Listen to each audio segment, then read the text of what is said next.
Indian open super 500 badminton tournament में इतवार का दिन इंडियन बैडमिंटन के लिए गोल्डन डे साबित हुआ। नौजवान शटलर लक्ष्य सेन ने मेंस फाइनल मैच में वर्ल्ड चैंपियन लोह किन यू को सीधे गेम्स में हराकर खिताब जीत लिया। इससे पहले दिन में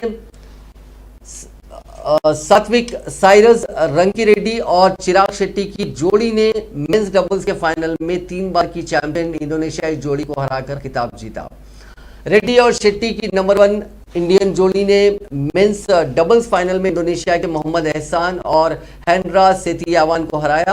इंडियन जोड़ी ने इंडोनेशिया की जोड़ी को 43 मिनट तक खेले गए मुकाबले में 21-16, 26-24 से मात दी। बता दें कि इंडियन ओपन की तारीख में पहली बार ऐसा हुआ है कि जब हिंदुस्तानी जोड़ी ने यह खिताब जीता हो। वहीं चिराग और सात्विक की जोड़ी ने सिर्फ दूसरी बार किसी सुपर 500 टूर्नामेंट का खिताब जीता है।